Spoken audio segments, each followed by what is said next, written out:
Hello, my name's Quentin Smith, and this is Shut Up and Sit Down. Except I'm not Quentin Smith, I'm Matt Lees. And this is the opener. Today we're entering a world of mysteries and masks and secret identities. I don't own a mask, actually. I tried to make one, but it was rubbish. Today we're going to be talking about Masquerade.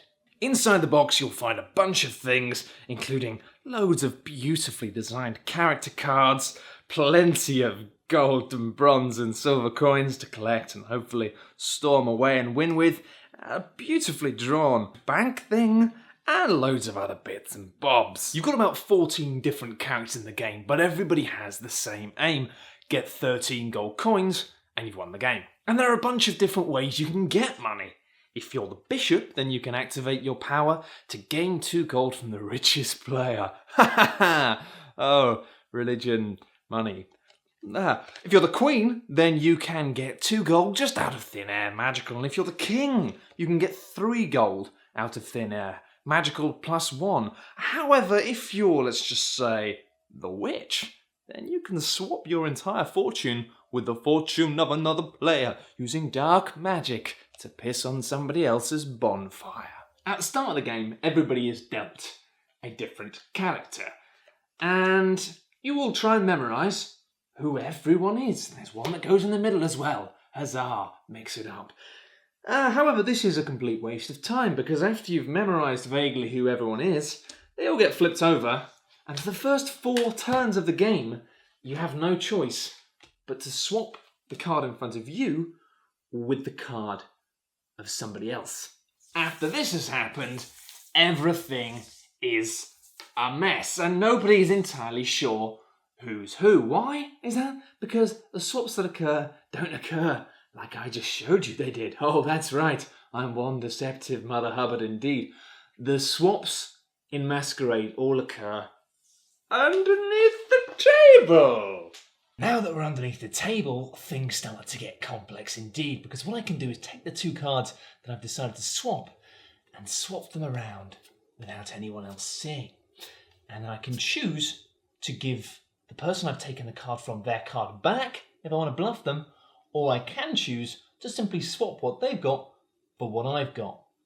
The problem is, it's quite difficult to remember what you're doing, and more often than not, you'll end up knowing exactly the way you want things to be when you start swapping the cards, but then actually as soon as you start doing that, you have a moment where you stop and go, oh God, I've forgotten which one is which. And more often than not, it's very hard to hide this notion from the other people playing, which gives the game quite an immediate sense of unintentional hilarity. Once we've swapped the 2 cards around, we give one of the cards back to the other player and keep one for our own, keeping a straight face as if to say, I know exactly what I'm doing.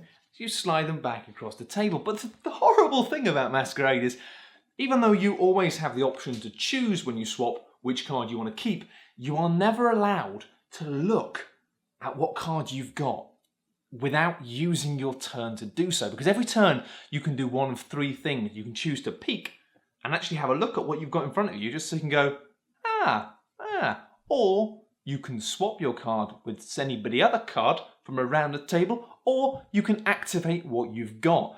And activating what you've got is where the game gets seriously cool. Because whilst Masquerade's cards make it look like werewolves or Avalon, it's actually got much more common with poker. Which is why I'm going to have to get my poker face on and turn to you on my turn and say, I am the king. No, you're not the king. I am the king. And that hat is really bad. Yes, I am aware of that. And once everyone around the table has put up their claim to whichever card you've just claimed to be, the people involved flip over. I'm not the king, I'm the bishop. Was he the king? He was the king. He was the king. Now, because he was the king, it would mean that he would then get 3 beautiful coins. And I would have to give one of my coins to the bank because I wasn't the king. But if I had said that I was the king and actually it turned out to be him, then he would have got 3 gold coins and I would have lost one to the bank. And the danger with the bank is the bank can speed up the game remarkably quickly just because the judge, who's one of the cards in play, has the ability to activate his power and take all of the money from the bank, which means you've got all this new money constantly coming into the game and none of it ever leaves, which means that Masquerade always takes about 20 to 30 minutes. Bosh. But Matt, you said it was like poker. Why did you say it was like poker? It doesn't sound much like poker to me. Well, it is like poker for this simple reason. If you claim to be something at this Masquerade ball, cavorting around, fluttering a manual in your face to waft away the smells of the underlings, if you pretend to be something and nobody calls you out on it, and it's all very well for somebody to say, I don't believe you. If they want to call you out on it, they have to say that they are that thing and risk losing money if they're not. No one calls you out, doesn't get flipped over. It stays like that, which means you can say, I'm the king. No other kings here? Oh, good. Well, I'll just take 3 gold and keep my card face down. Which means if you're very clever and you give people no reason to suspect that you're not something, then you can just be raking in money. So really it's a simple game of deception, misdirection, and general confusion. But there are a couple of little rules that make it balanced and make it work. For example, if you claim to be the king or the fool or whichever card that's just been put down and it's your go next, then your next turn has to be to swap your card with another player. Because otherwise, obviously, you could just claim to be something just so you know what you are, so next turn you can go, oh, I'm that. Which would obviously be a little bit cheeky. It's a simple game once you get your head around the basic rules, but is it a good opener? Well, yes and no. The thing is, it's actually quite a simple game, but people struggle to get their heads around it at first, basically because it's so bloody confusing. There are so many cards around the table, you watch people playing it, and you're trying to work out who everyone is. You're trying to keep track of the game because that's what your brain wants to do, and it takes a little while to just come to terms with the fact that you can't keep track of the game. I am Matt. No, you're not. I'm Matt. All right then, let's have a look. Aha! I am Matt. Well, who the hell am I then? You're Laurie. Oh. But yeah, it's just generally, it messes with your mind. And the way you can play a game of werewolves and get people into it immediately, the first few games of Masquerade are slow. And it's not because people don't understand the rules, it's because people spend a long time trying to get their head around what's going on until you eventually work out that you kind of can't. And you kind of need to allow your brain to leave huge chunks of information completely unknown. So in a weird way, the biggest problem with Masquerade as an opener is that the rules are too simple. You can either peek at your card, you can swap your card, or you can play the card that's apparently in front of you. And because of that, people kind of know how to do it straight away, and it takes a bit longer to work out what the game is. And the idea that this is a game of complex double bluffs and all sorts of wondrous things. And it kind of doesn't grab people immediately, but if you can get them to play a game or a second game, then you've got people. And the thing that does make this wonderful is the sheer quantity of brilliant characters you've got. And my personal favourite, the Inquisitor, who is able to point at somebody around the table and say, "Who are you?"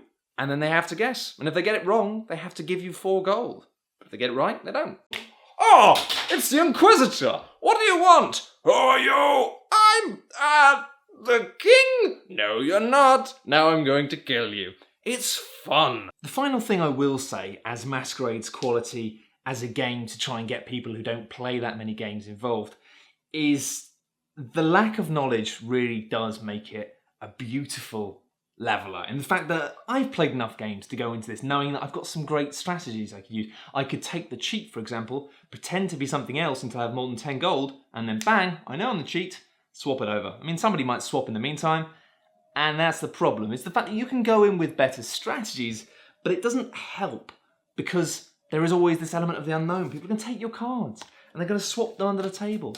And you might be able to work out what's going on vaguely, but even seasoned gamers will not be able to get their head around what's going on. And that makes it really nice, because a lot of time when you play games with people who don't play games, they have this sense that they feel like they don't know what's going on, and that they feel stupid because you know how to play the game, they don't. And as much as you try and say to them, oh, it's not hard, you know, they kind of feel stupid because we have this almost encyclopedic knowledge of how games mechanics work, and they don't.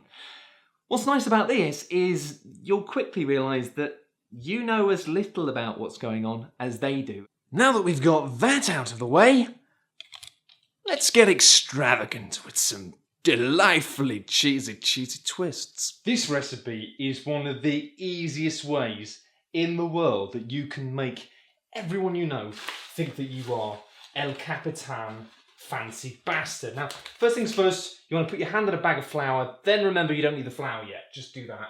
And you're going to need to buy some puff pastry sheets. And I like to use Just Roll puff pastry sheets because they're the only ones you can bloody find in shops.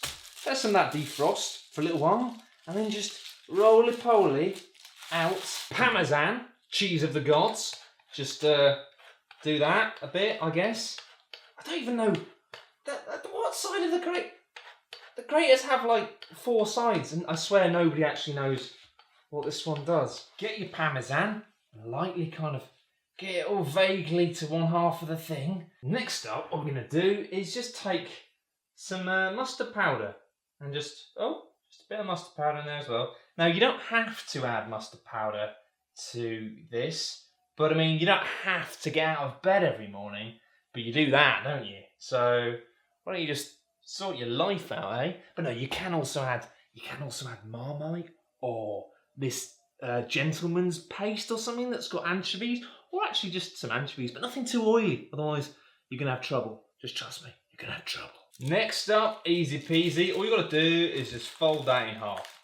Literally, dumph, like it's a sheet of bloody A3 paper. Now you want to put a bit of flour on. Bit of flour, not that much, just a little bit. Roly-poly, Bob's your uncle. I'm sorry if your parents didn't tell you. Once it's about that thick, just get a knife or a knife equivalent and just sort of chop it up into roughly bits. Whack these onto something oven suitable and give them a funny little twist. Now you can kind of like you can kind of brush these with milk or egg, but I can't be bothered. Just remember not to put them all too close together, otherwise they will all merge to form some sort of Power Ranger pastry. And this is the point where you're going to remember that you were supposed to preheat the oven to about 200 degrees. You want to do that about 10 minutes ago. So while you're waiting for that to heat up, just eat some ice cream. After about 15 minutes, your cheesy things should be done.